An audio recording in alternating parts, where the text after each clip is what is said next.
Maybe I'll go close up. Do you see my close up? Oh, this is live. It's live. Ooh, look, we're both playing around. It's live. Good evening, everybody. I think we're a little bit punch drunk at this point. Day 5 of SharkNado week. This is the SNews, and we're going to talk about Ozark Sharks. I'll fill Dylan in a little bit on Planet of the Sharks, and Dylan can let us know why he was not around yesterday. But hey, I keep on saying Dylan. Who is this guy, Dylan? Dylan, where are you? I'm right here, guys. How's it going? Yeah, it was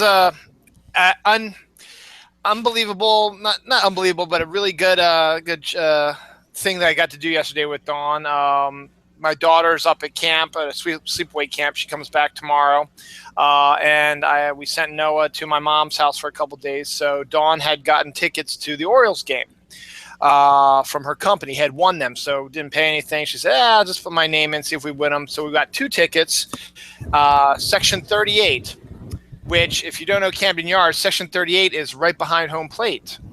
Now, we didn't quite know exactly where the seats were going to. I mean, we knew it was row 7, blah, blah, blah. We didn't quite grasp exactly how close we were going to be.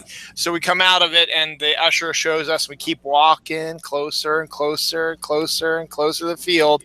We were 6 rows from the field. Okay, so you were smelling the catcher's farts. Oh yeah, absolutely, yeah. And I was making jokes because we had both on deck circles or within our view also, and the Orioles one was the closest one to me. And every once in a while, I'd look over in that direction. There'd be like Adam Jones just staring at me as he's prepping his thing, or one of the others always like, "Hey, Adam Jones just looked at me," and she's like, "Yeah, dear, whatever," as Dawn does. But it was funny. But it was fun. It was a good game for 5 1/3 innings. Another Dylan Bundy. Really good prospect for the Orioles, who's finally gotten through all of his injury problems, has been pitching really well for us. He had a no-hitter, perfect game going for 5 1/3 innings until he got tired, gave up a walk, then a 2-run homer, and then got another out, and then gave up another home run, and that was the scoring. So we lost 3-1. But he pitched pretty good, but he was getting tired. Okay, so I'm just going to tell you, you probably don't want to watch last night's show. I'm just going to say, because John and Helena said some things about you that were not nice. I'll have to hear of it, so I got to hear about this again. I think one of the things I heard Helena say, that she wanted the game to get in a rain delay, and she wanted you guys to stay there, and she wanted the game to end at something like 3 o'clock in the morning, and the Orioles lose. Or I think she called them the Boreals. I think that's what she said. And because Helena is not here to defend herself, that's my story, and I'm going to stick to it. But there may have been a rant that went on for a couple of minutes that had,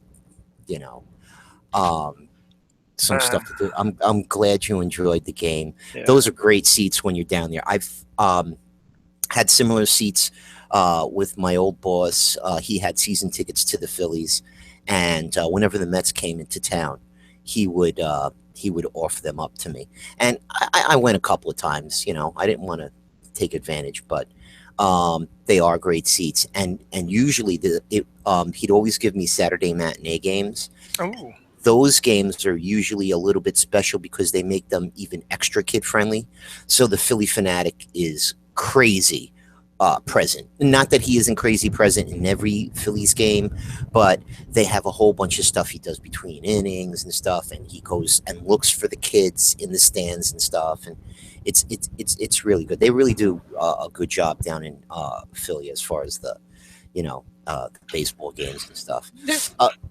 Football games, not so much, only because every time I've ever seen a football game, it's been effing cold. And it's really hard to enjoy a football game, when it's 30 degrees with a, wind chill factor of who the hell cares. It's just too cold to be sitting out here. Yeah, my sister and Dawn are Redskins fans, and a few years ago, I think it was 2009, the Ravens played the Redskins in Baltimore, and during that time, it was going to be a December game, and then during that time, it was both teams were in a playoff chase, and so NFL decided, you know what, this is an interesting game, and they both have playoff implications. Let's move to the Sunday night game.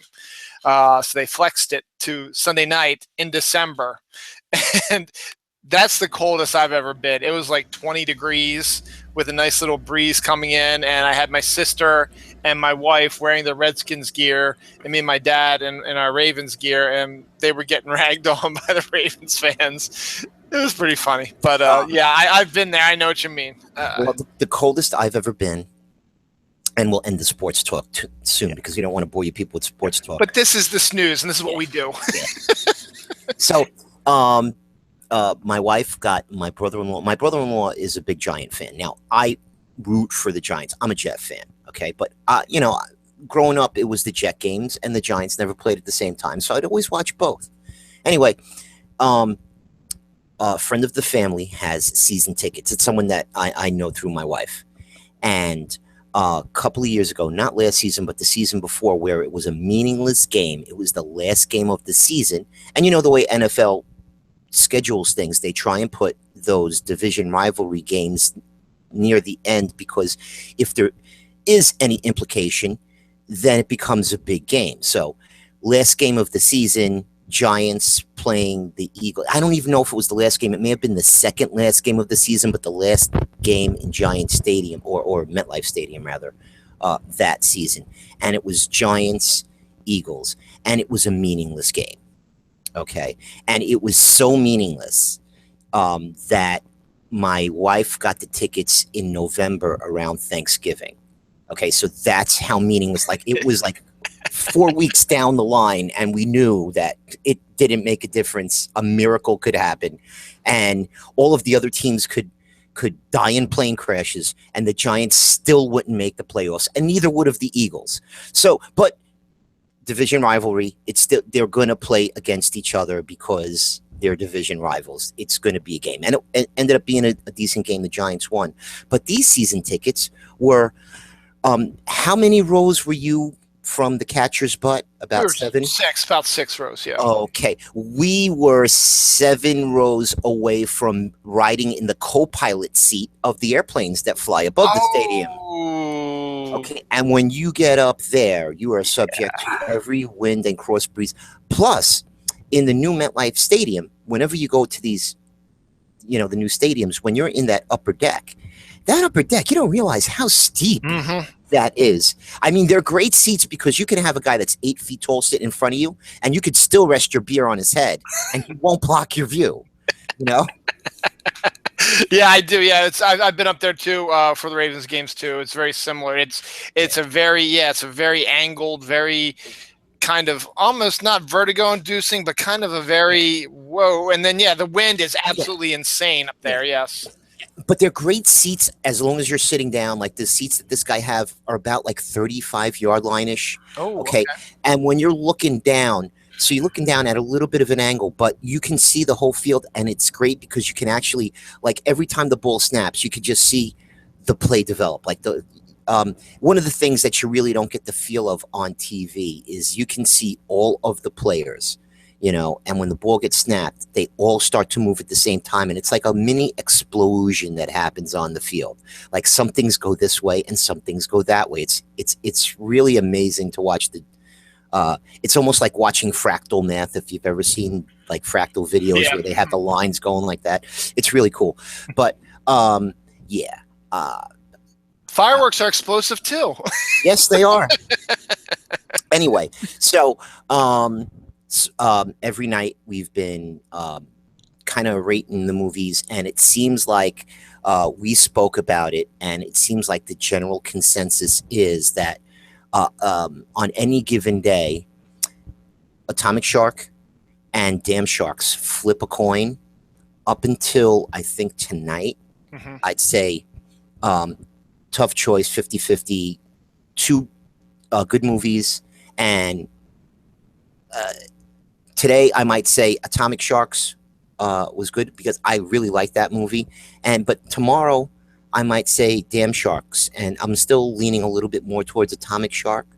But Ozark Sharks really did change that because I really enjoyed tonight's movie.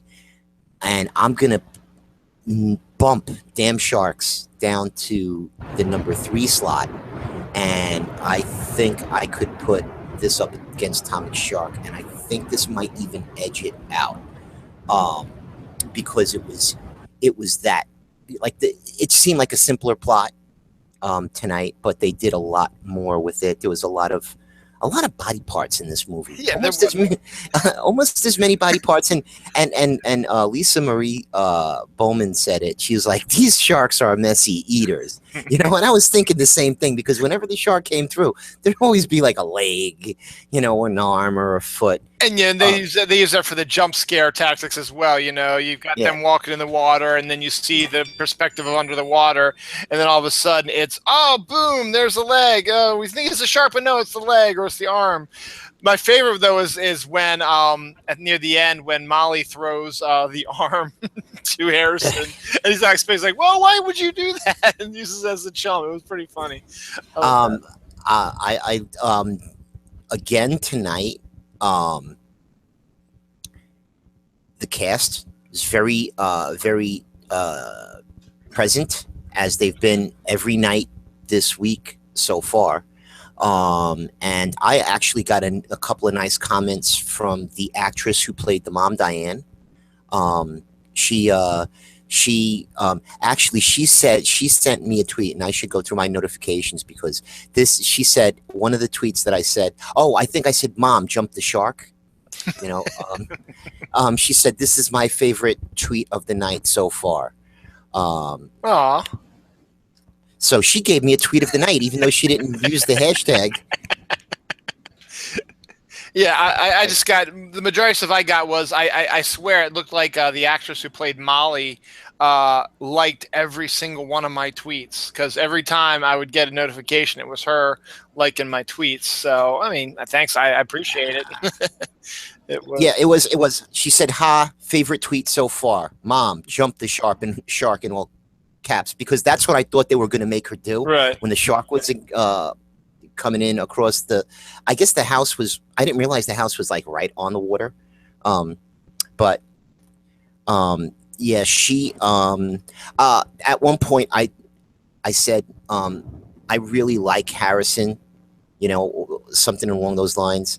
And she came over and tweeted, "I did a good job raising him." Who the fuck is that? And I thought maybe it was his mom. And then I looked at the picture and I was like, oh, it's the actress that Laura Cayuette. Okay, yeah. Probably. So she I didn't know who that was either. She got me a few times also. So yeah, I appreciate that. Yeah, and actually the guy who did the music, music was the account. I said something about the music because were you listening to the music? The score, the background score, yeah. To be honest, I really wasn't paying much attention to it, and then I saw what you said, and I was going to try to listen to a little bit more. What got me more were that one Ozarky country type song they kept playing over and over again. At the beginning and in the middle. Yeah, that was a good song. Like when that started out, I said, hey, at least they've got some good tunes here. But there was a lot of oboe sounds and those wind wood instrument things going on, and then there was a couple of those in Star Wars. There was a lot of those single note things like blink, blink, blink, blink. There was some of that going on. And I did. I was going to try to craft a tweet at the very beginning of the movie, because that music, when it was shooting through the swamp and into the Ozark thing, it was actually really cool. I kind of liked it. I was trying to craft a tweet around that, but I was like, no, I won't. But yeah, I did catch a little bit of it, but my mind sort of blanked off of the sound of the background music, was focusing more, I guess, on the tweeting as well. But yeah, it was. I mean, it fit. I mean, that's one of the things you want about a score. Also, you don't want it to be too overpowering, but at the same time, you just kind of want to, it's there, and it's sort of okay, getting you a theme, a general idea of how things are going, and just give you, a general what you should be feeling at the time, the way the sound is playing, and your mind takes that and it makes you react that way. So that's a sign of a good musician as well. Yeah. Well, I was not purposely listening to it, but every once in a while I'd hear a tone, and it was like you said, the music was fitting the mood of the movie.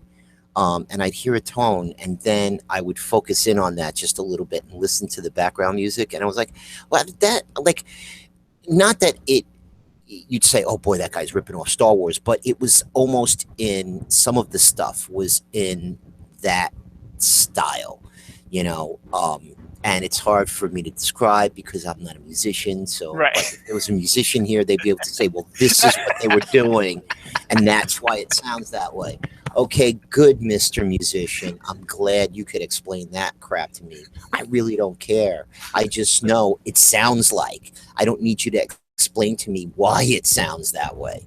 You know, it's like, you know, says, ooh, this tastes like crap. Now, I've never eaten crap, but they'll say to you, this tastes like crap. Here, taste it. Well, no, I'll take your opinion.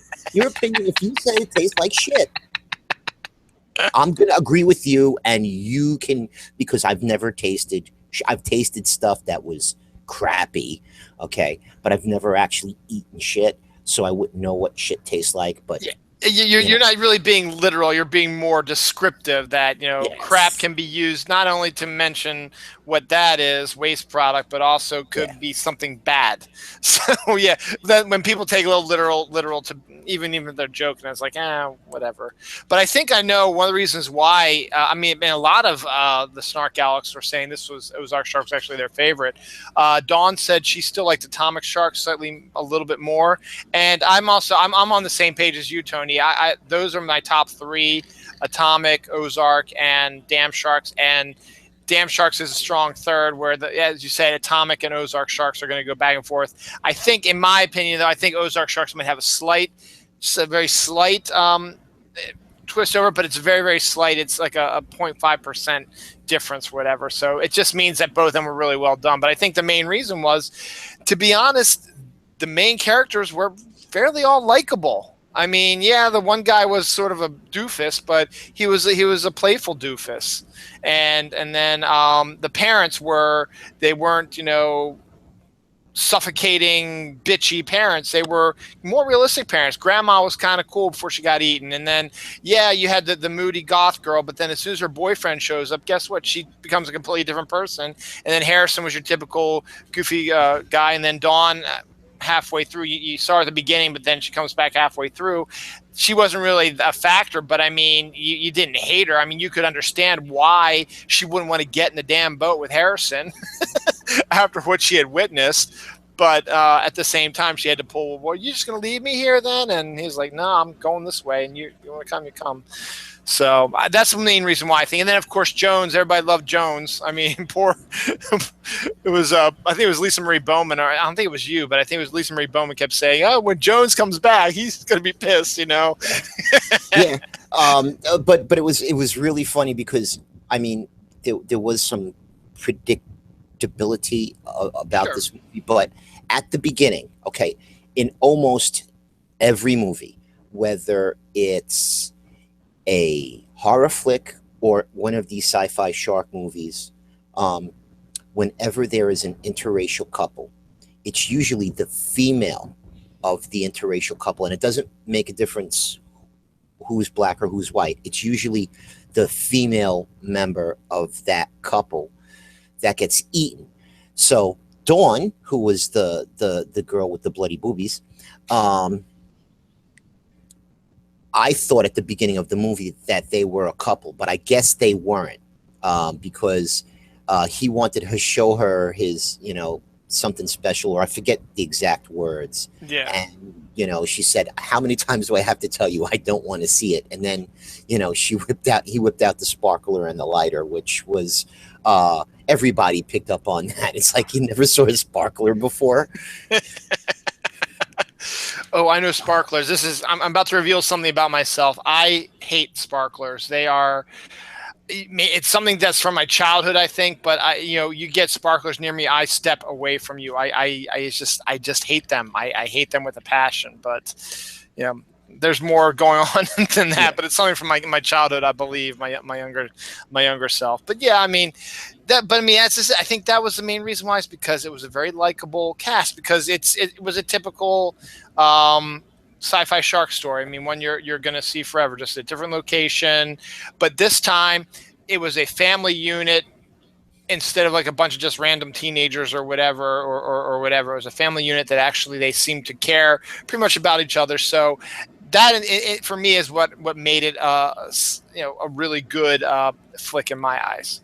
Right. Because as soon as you saw Molly with the not talking and the gothy type, not heavy goth, but like, the heavy emo-ish, gothish type makeup, we all typecasted her as somebody we wanted to die, and the thing was, she was miserable because she was away from her boyfriend, and her characterization, her character changed when the boyfriend shows up. She became a more lively, different person. But there wasn't that brother and sister fighting, that cliche crap that we see in every the parents are holding it together because their kids are still young and they don't want to get divorced, and by the end of the movie they're going to find each other. It was none of that crap going on. So because those things weren't there, because they broke the mold a little bit and they looked like a normal family kind of, it made it a lot better. But while I'm talking, I'm trying to look for a tweet, because there was a tweet that I sent out early in the movie about Harrison having to give Grandma a Bengay rub later Yes, on. I do remember that one. Yes. Okay, so I got a response from MJ Khan, who said he read my tweet wrong and he thought I said something along the lines, and I don't want to screw it up. So let me see if I can, because I just did a refresh and I really want to find it, because where are you, MJ Khan?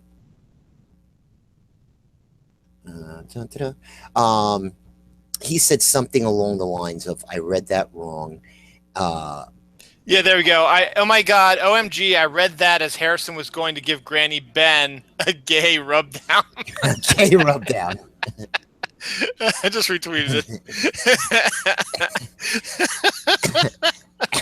And I liked my response was because, like, when you read my tweets wrong, it makes my tweets very funny, But that made me laugh out loud. MJ's, just admitting that he read it wrong the first time. To be honest, it's funny. I honestly love MJ because he's one of my co-hosts on Dylan Knows, but I don't really remember him tweeting. I mean, I guess it's been so long since we did. He's been all over the place this week, which is great. I mean, every day that I've been on, he's been on also. I mean, I tried to get him on to Dylan Knows on Tuesday, but he just said, I can't do it. I gotta get up early. It's too late for me, that type of stuff. And I was like, okay, that's fine. That's fair. It's really fun to see. MJ was all over was all over there today, and got to see Pinky. I think it was the first time she might have been in this week. I think so. Scott Troutman was back in. Scott, yes. Yeah. Scotty McDonald's always around there. Lisa, of course. Lisa's always around there. I guess Kelly was out today, I guess. Yeah. I didn't see anything with him. Kelly was out today. He wasn't around yesterday. I think somebody hit him up with the Ben Gardner's boat tweet. But for the most part, he was not to be seen. There was not a lot of people around yesterday, and you and Dawn were gone. Like I said, this is almost like running a marathon with these movies. And we were talking about this last night, because the problem is it's a whole bunch of shark movies. So like when you get a shark movie once every other month, you can use, the Jaws tweets and stuff like that. But it's really hard, and the movies have to be really that much different. We'll talk about yesterday's movie a little bit later. We can go through some of these tweets and the nights now. I can give you the general synopsis of the movie, and Right. but this movie, because of the likability of the, I mean, there was definitely a different tone in the tweets tonight as compared to what you saw on Tuesday and what we saw last night. Tuesday tweets weren't so bad, like they were good, but like you could see that they were starting to have a little bit of a viciousness to them. Right. Yesterday was borderline. It was worse as far as the tone of some of the tweets went. But when you're sitting there and you're tweeting, sometimes, like, I never attack anybody's work. Hey, I know you have no control over the words that come out of your mouth because the words are written for you. You're just doing your job. But doesn't mean we can't have fun with it. But when the movie is like this and the characters are nice and it seems like the actors and actresses are being nice on Twitter, like, I'm going to give you a tweet that that I wrote, that I worded it a little bit differently than I may have, only because I know people were reading them. Okay. Mm-hmm. So I said, Dad is in a good position to single-handedly save his lovely wife. Now, there's a couple of words in there that I might not normally have used, but and also, sometimes you say things because you have the space to say them. But I normally wouldn't put in more descriptive terms if I didn't know other people were going to be reading them right there and then. So, I'm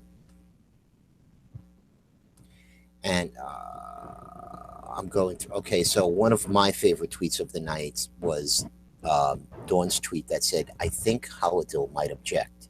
Because, and I wasn't the only one to say this, but I was the only one stupid enough to forget that your wife's name is Dawn. So I said, "Hey, Dawn." She was asking for, okay, how do I distract the Sharks? And I was like, show them. Oh no, she was trying to get the attention of the people that were at the lake for the fireworks party. Yeah. Mm-hmm. And I was like, show them your blood encrusted bosoms. And right after that, Dawn was like, I think Holiday might object. And Dawn is your wife. So I thought that was very funny, because then I went into the feed and I looked, and at about the same time, somebody else had said something along the same lines. I think MJ may have said, hey, show her your bloody boobs. Show them your bloody boobs. Or it was something. MJ. Yeah. I saw your tweet, and I just copied her, and I don't know if she saw it, because sometimes she misses some of the tweets. So that's where I think she got it from. Also, she saw the one I when I retweeted. Yes, because now that I'm looking at it, I can see that you retweeted it at your wife.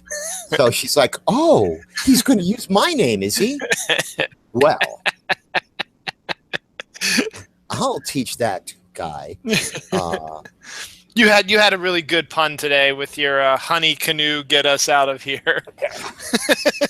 I had a couple of good ones. Some of them just went away. But I mean, I was very proud of have some courtesy. I'm dead.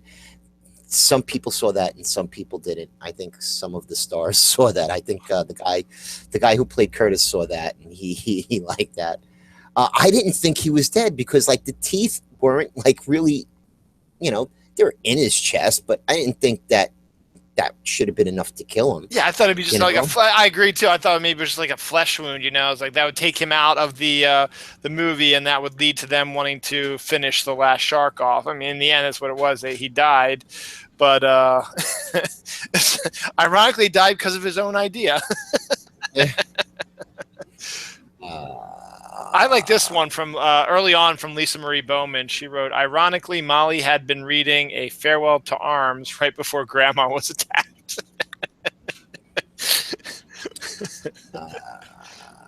So apparently earlier we said something about 6 minutes ago that Squirrel found very funny.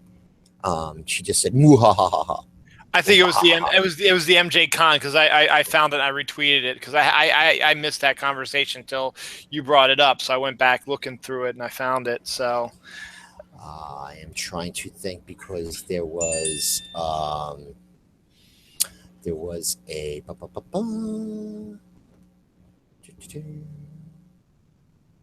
I'm trying. Okay, yeah, I did a Ben Gardner's boat when the little girl had the little boat. yes, so did I actually too. I did one also. Okay, I have to go into this one now. You see, this was like a 3-layer.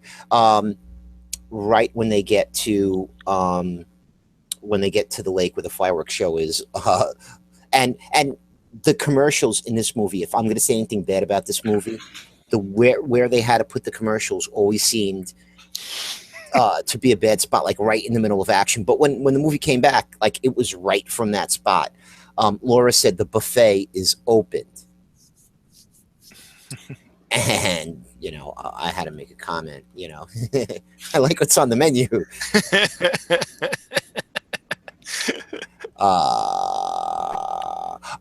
Another bad one from me.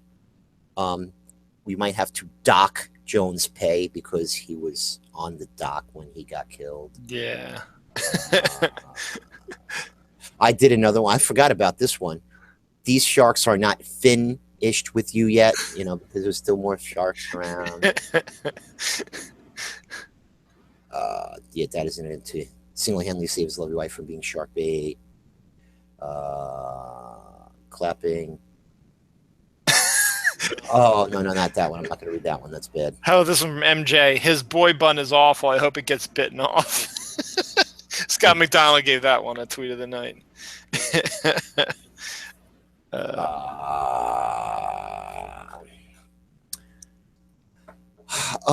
That's why. You want to know something? I'm like, why am all my tweets coming up? I'm not in the tweet of the night feed. I'm in my feed, which is a great place to find. Myrna had a very bad tweet that was toothpendous when poor Curtis got impaled by the shark teeth. And I like Dawn's response. She's like, "Really, Myrna? Boo!" And then tweet of the night. Rob Passero. Yes. I don't know if you mentioned this one. Jones used to be heavily armed. I retweeted that one. Yeah. Mm-hmm. But I didn't tweet of the night because I don't know the guy. So, probably. And let's see. Though to be fair, he can never order 3 fingers of whiskey again. Was Dawn, and then that was your wife. You did the tweet of the night. Or let's see. I just like this one. The last one she did. Yay! I lived. So that was Dawn. Yeah, you sighed for my tweet. Yeah. But I gave tweet of the night though. So. I forgot about this one. The shark that ate Granny is a porn star known for its oral skills, and that was a fun fact tweet from me. And then Helena just said, "Mother of God." But prior to that, Scott Troutman, he went there too. Granny just gave a shark some head. Yes, we're very sick people here. Scott McDonald had a bunch of puns as well. He gave that shark the finger. That will show him. And where's the other one I saw that he did? The one that you did. Well, that was shocking. But I guess when they shocked him with the paddle. That 25,000 volts of whatever. I have to talk about this too. This was funny. I mean, it was near the end of the movie, and they need to make a gif of this with the shark shooting the fireworks out of his mouth. He's in the water, and they threw it in. The really bad CGI. Yeah, exactly. I was like, that was awesome. And then, then at the very end, she got it all prepped. She got her lighter ready, and the shark's been in the water. And it's like the shark's like, "Oh, okay, it's time for me to jump out now because she's ready for me to die." And he jumps out at the only time really that he's done it, and is heading towards her in slow motion, and then stops so she can launch it into his mouth and then explode him. And that was the end of the movie. And so let's unsuspend our disbelief. And I know the way physics works.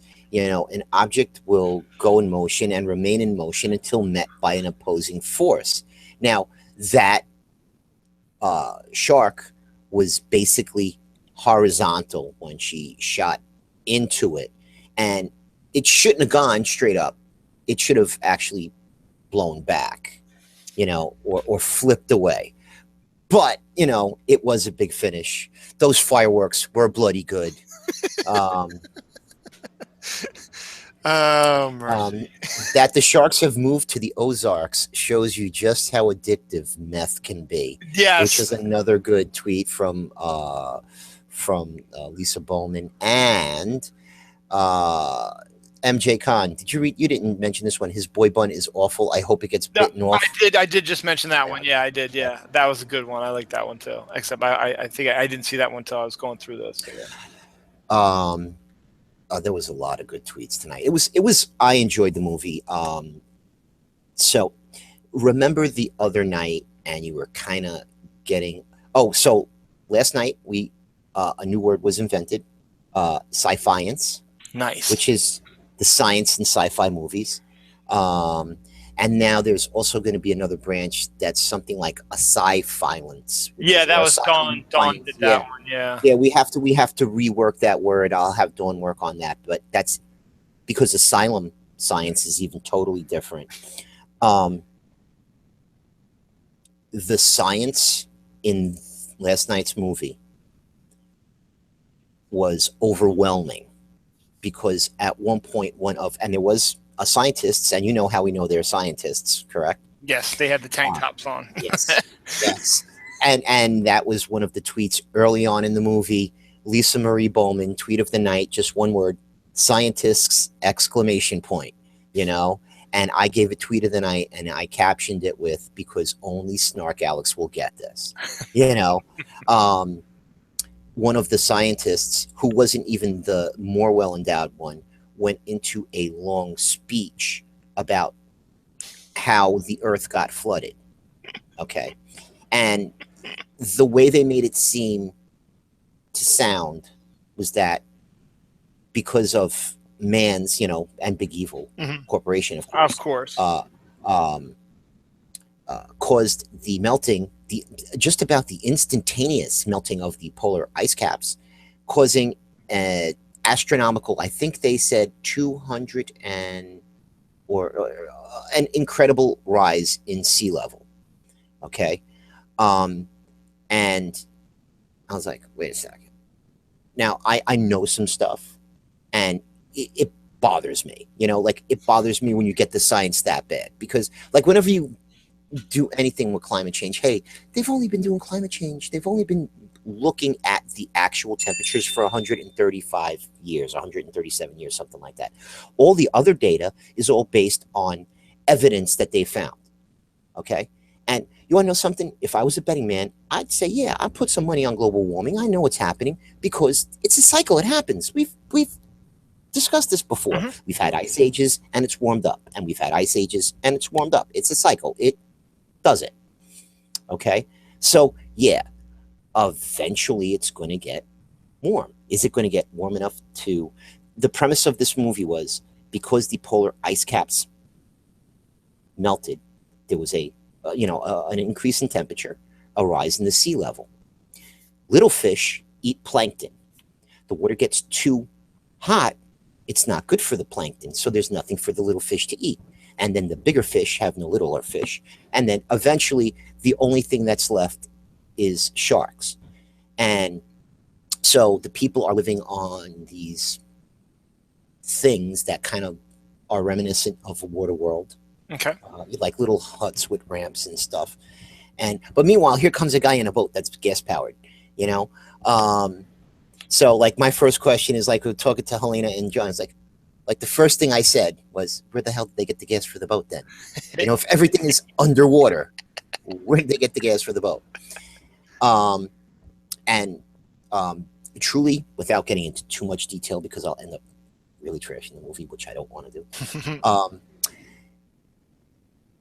I was more disappointed than anything else because SyFy has set the bar kind of high with the SharkNado movies, because in the SharkNado movies, they kind of get it. And in Z Nation, they really get it. Like they are walking the line with having good, likable characters, but having overwhelming ridiculousness in the movies also. Like the situations and all across where you could sit there and you know what you're going to get, and you could sit there and enjoy it. This movie, it kind of felt with some of the characters that they were trying to get some of that, and it just wasn't there, you know. But you'd have to see it, and if you saw it, you'd know what I was talking about. Like there was this one character, her name was D'Amato. She had all this gold jewelry on, and she was the leader of this one group that lived on this one floating thingy, and she had an accent that sounded half Cajun and half Australian. And then there was a couple of other characters in the movie that had some odd sounding. And then I did a little I'm going to say I did a little research. At the end of the movie, they said, oh, they filmed it in South Africa, because there was one guy that had this weird German accent, and that's what they sound like when they speak English down there. They have that, it sounds Danish / Dutch / Germanish. Right. And there was one or two characters that did have an accent that sounded like that, but other, like this D'Amato chick, I don't know where the F she got her accent. Like, I have no idea where she came from. I'm trying to, yeah, there was a lot of stuff in the movie that you could try and see that they were trying to make funny. It didn't work.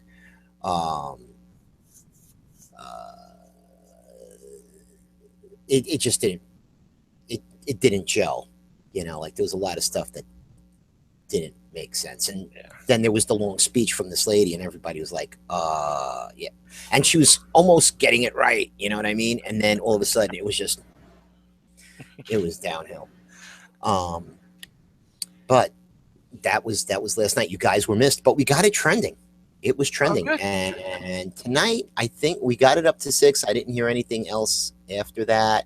But when you get into the 10 o'clock hour, we were going to go up against Mrs. Clinton, and she was going to be doing her speech. And I know if I would have switched over to the Snark Alec timeline, anybody who wasn't tweeting this movie was tweeting convention stuff and speeches. So, tough, but hey, if you think about it, 5 nights in a row, we had some top 10 action. Cracked up to number 6 tonight. Not bad. I'm guessing, like I said, after 10 o'clock, it probably wasn't. Let's say, what the hell, did North Korea do something? Apparently, T. Scott Brayboy claimed that they declared war on us, and I don't know if that's true or not.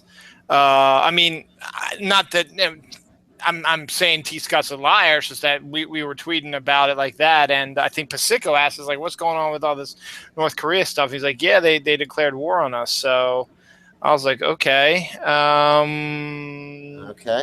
Yeah, because something about there was like some kind of maneuvers, and we crossed the red line. I know there's a demilitarized zone down there, but I'm going to go to the good old Drudge report, because Drudge gets everything wrong. I mean, right. But you want to know something? Something like that would be on the front page of Drudge. Right on top is Hillary with her 2 thumbs up, and creator Clinton, all about politics so far. CBS News has a story linked up. North Korea, U.S. cross red line, effectively declared war.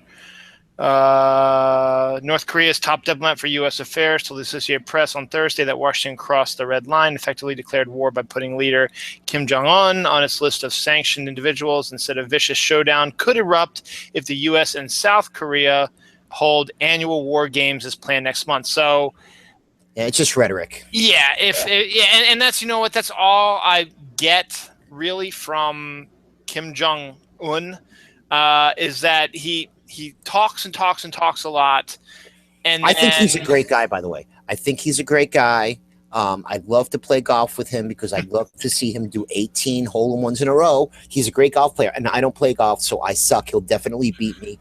Absolutely. Just as long as you're not playing for money. He's a great guy. I don't need him hacking into my shit because I've got nothing he would want.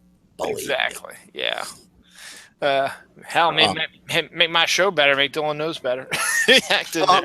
No, it's just because, you know, I'm looking at the trending tweets here, and it says like there's 377,000 tweets about North Korea. And hey, you want to know something? So we're done with movies till Sunday. Yeah, Myrna, I think we are done with movies until Sunday because it's been 5 straight days. We need a break. 5 straight days. Yeah, and we've got that other movie. We might be able to, you know, save that for a rainy day. Maybe 2 weeks down the line we can watch it, because next Saturday is Tulava Tulanchala, which every time I see that trailer, I'm like, I can't wait. I thought the same thing, and I think we talked about it, but someone tweeted into tonight's feed, well, didn't they just give away April's fate in that trailer? Because it looks like April is, you know, Tara Reid is running around in the movie. I'm like, yeah. Yeah. You know, so, yeah, Tara Reid. Apparently, yeah. Through the whole movie. Apparently, it looks like she's going to be like they're going to be doing their take on like the Bionic Woman, because, you know, she's like pulling giant trucks and she's running really fast and jumping all over the place. So it's going to be like there. I still think, in my opinion, what I think is what I know they released another trailer which shows her interacting with Finn, but in my belief, I think that they're going to make Finn believe she's dead. And then they're going to create her as this bionic woman and use her for these clandestine black ops type of things. And then when the Sharknadoes come back, she's going to be the best person to take them out, and she's going to run into Finn again. And it's just something I have a feeling that's where they're going. I could be absolutely wrong with that. I know something that is brilliant, and that seems exactly where they would go with that, because they could separate Finn with Tara Reid, get him with another girl, and then create a little love triangle again. You know, between them. But that makes perfect sense, because this is supposed to take place 5 years later. Right. So, and that would be a great setup, because. And then that way you can kind of appease both people. People want to see her dead and people want to see her alive. Yes, she's alive, but to the majority of people, she's dead. So, I mean, you get to have Finn, you know, the reason why you wanted her to die is so Finn can move on and do other stuff. And then for those who are alive, she's alive. So I just have a feeling that that's what they're going to do. If I'm wrong, I'm wrong. I know it's just idea. Let me ask you this question. Did you grow up watching the Bionic Man and the Six Man, the Bionic Woman? Okay. My feeling is they are trying to hit everybody from 60 years old down, okay? Because there's usually some nostalgic type stuff, and, you know, they call back to movies that we knew when we were young, but they also put some modern stuff in there. So they try and throw something in there for everyone. And when I say, you know, for people now, when they have the cameos of famous people that we know that are, you know, current, that's for the people that may not get some of the other jokes that they're doing with the Bionic Woman and right, and so forth and so on. If that's what they're going for. I haven't seen that trailer. I've only seen the other one, but, you know, most of the time during commercials, except for whatever reason, and this is why I hate Little Sweet, I'm looking at everybody's tweets during the commercial to see if there was anything that I missed. I'm going through things real quick. So that's when I'm like totally tuned out. But then Little Sweet comes on and I'm like Little Sweet, get the fuck out of here, Little Sweet. I don't like you. You're annoying me.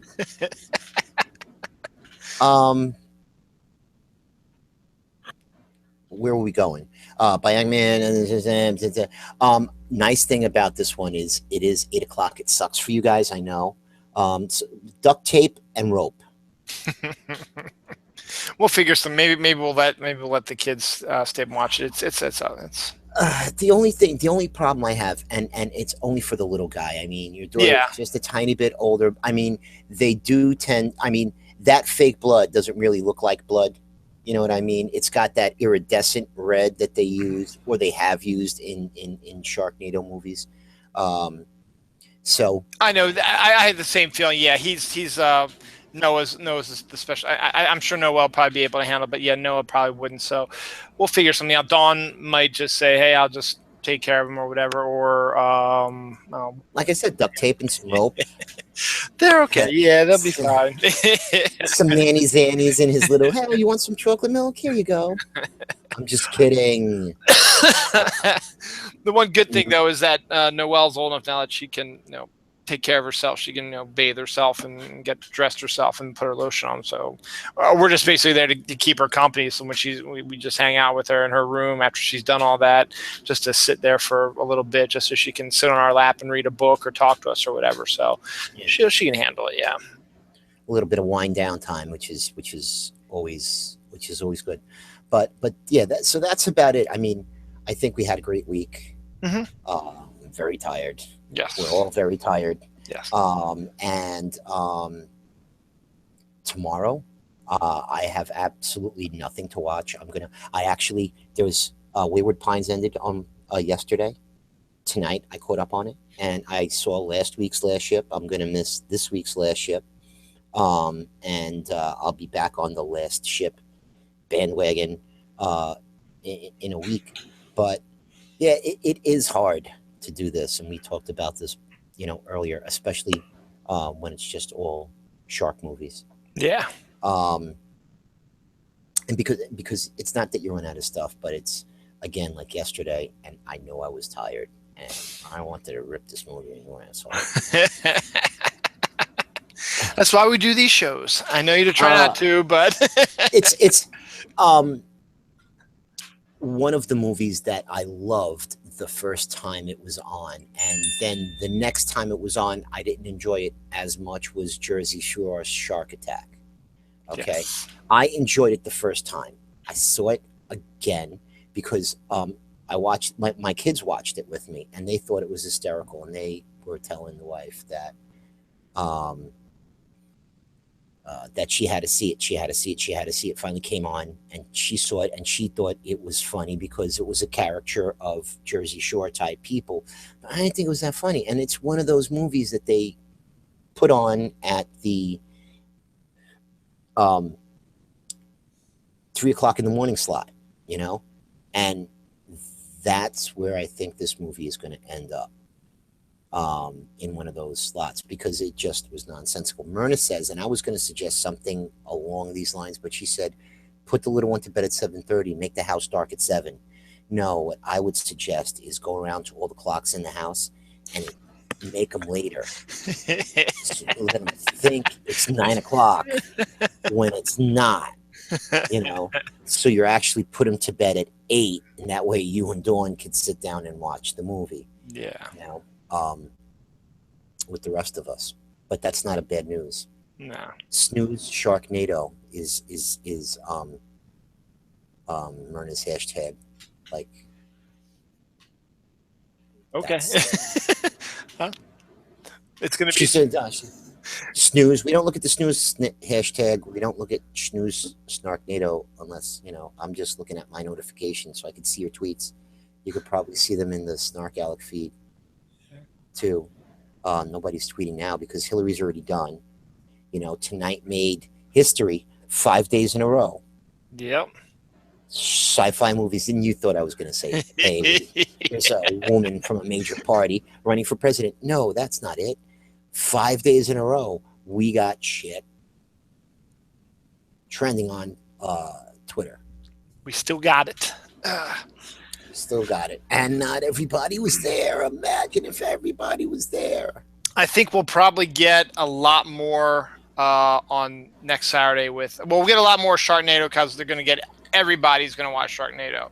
And then you're going to get a lot more, I think, with To Lava Tarantula also. So because you have a lot of Police Squad, not Police Squad. Police Academy, Police yeah. Academy.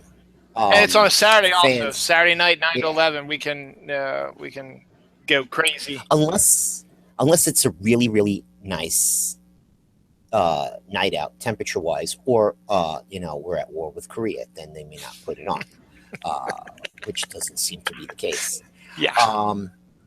But yeah, so are we doing the real snooze next week, or is that the week after? I think we were going to do it a week after because we knew this was coming up. That's why. Right. And the Lava Tarantula, we wanted to go after Lava Tarantula. Yeah. So it is because it's August 11th. I remember because I said that's the Ravens' first preseason game, and we can do some fantasy football chat and start getting that come back into stuff. So exactly. So I'm going to have to put that down on my calendar.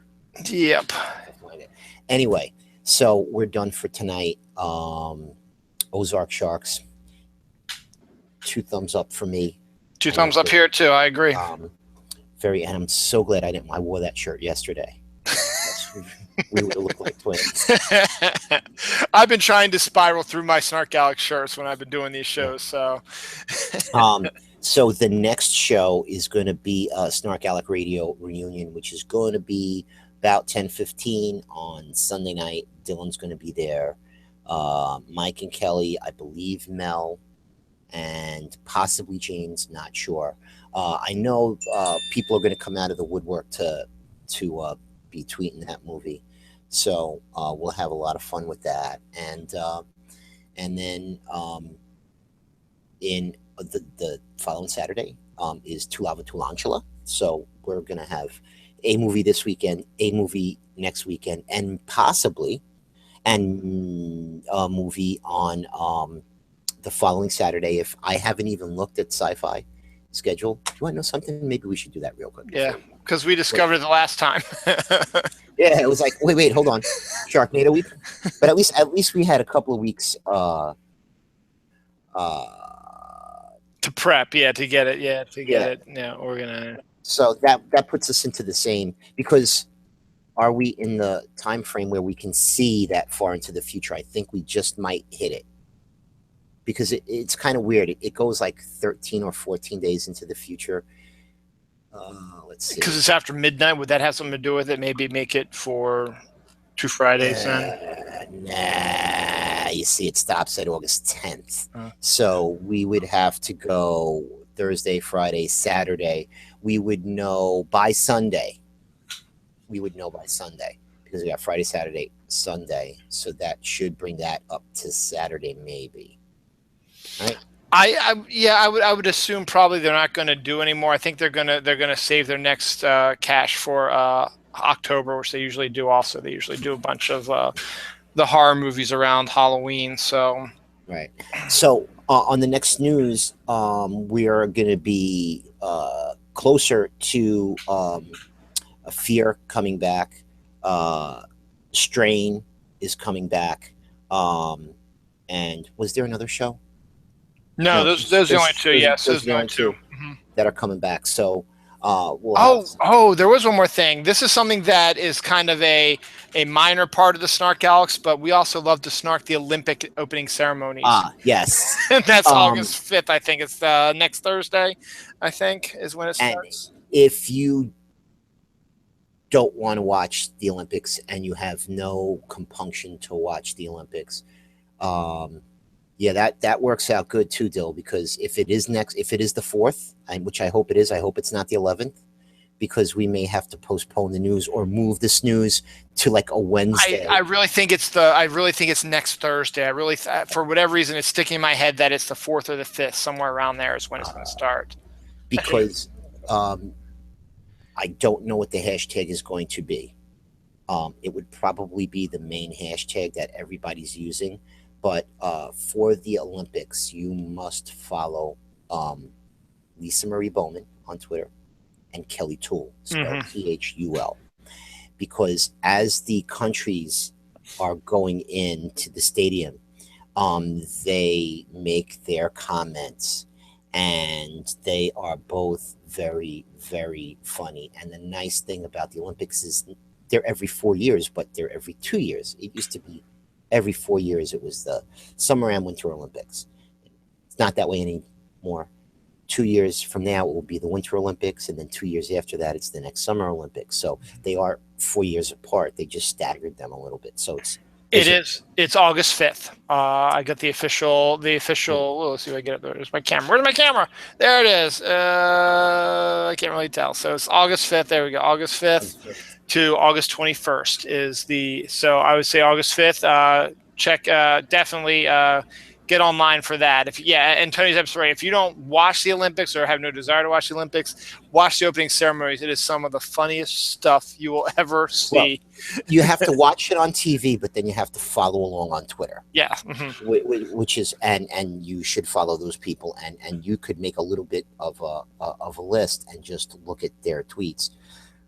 Which is, I might take 5 or 6 snark Alex like you, Dawn, and a couple of select other people, and make a small, like, little mini list, like, T. Scott Braveboy and Scott McDonald and Myrna, because she's probably still watching, and make a condensed version, Laura Norman, condensed version of the list where MJ is also very good with the Olympics, and probably Troutman if he's going to be around. Yeah. So a condensed version, so I don't have to look at the main Olympic feed, and I could just look at their feed and then tweet with them that way. But it is a marathon, and it is funny. Like, it is like, you want to know something, and you don't, something like that, I really don't give a shit. I just rip everybody in the asshole. Hey, you look like you could use, you're really chubby. You look like you could use a new asshole. That's 2 of them now. Lose some weight. I don't know. I'm starting to get a little bit punchy. What did Myrna say this time? Oh, imagine that. It was Myrna. She created a new word, slurp. Combination of derp and sleep. Okay. What did you say about the number ? Anyways, thanks. Hope to slurp. Good night, guy. Peace. Sweeter dreams. It's her birthday. She's probably wasted, so it's okay. Oh, it's her birthday? I didn't. Oh, crap. Oh, shit. Hold on. But it was yesterday, since it's now officially Friday. Oh, shit. I missed it. I'm telling you, I'm so out of it. Holy shit. She's probably pissed at me. Oh, my God. No, she's probably fine. No, she's not.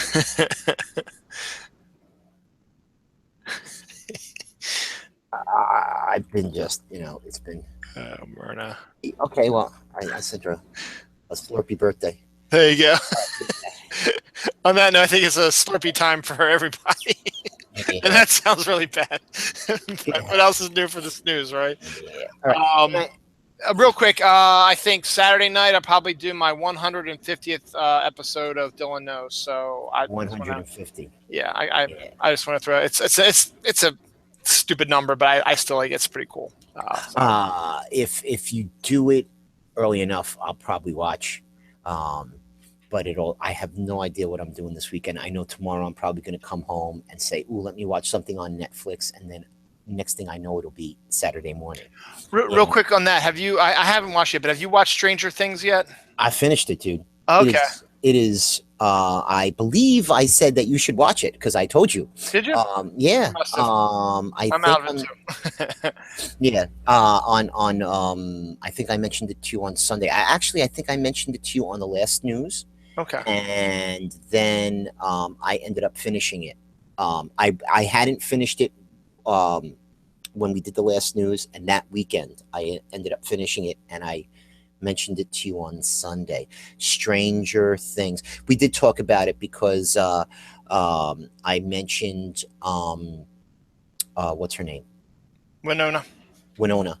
And I almost said not Molly Ringwald, and Yeah, you would okay. have known It's exactly. starting to come back now to me. Yeah. Okay, yeah. But I mentioned her, and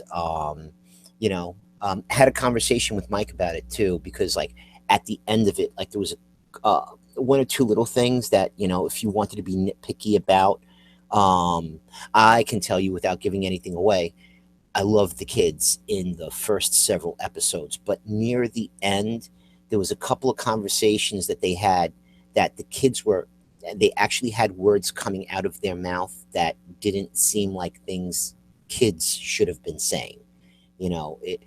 These kids are going to say like 12-ish, 13, maybe a little bit younger, maybe, range between 10 and 13. I was trying to figure out how old these kids were supposed to be. And they were great in the beginning. And at the end, there was a couple of times where one or two of them said some things, like strings of words came out of their mouth that I was like, yeah, would a kid really say something like that? I don't think. But other than that, goes to places that you don't expect. And it has a pretty decent ending where it ends. It's not a cliffhanger or anything like that. There is opening for more, but if it ended right there, it would be okay. And if you like 80s culture, you'd think it's really cool. Yeah, I mean, I've heard nothing but good things about it, and I'm starting to remember the conversation a little bit. As I said, it's been a long month. And to tell you the truth, this is the time of year where something like that comes in handy. You've got nothing to watch. If you could prop up an iPad or a computer and, or if you've got a way of streaming it to your TV, put it on and, when the kids are to bed and you and Dawn can watch an episode or two a night, because the episodes are 45 to 50 minutes long, but it's no commercials. So it's, straight through. It's a Netflix show. It's also like only 10 episodes or something like that, right? Eight. Okay. 8 episodes. So, and the last one is like the longest one. It's a little bit, a couple of minutes longer, but it really is a good show. So I would definitely, now you remember, you owe me. Thanks, Tony. Go to Slurp. Noe. On that note, I have to go to I need to go to Slurp too. Good night, everyone. We'll see you Sunday. Yes, Sunday. SharkNado 4, The Fourth Awakens. Yes, Shark.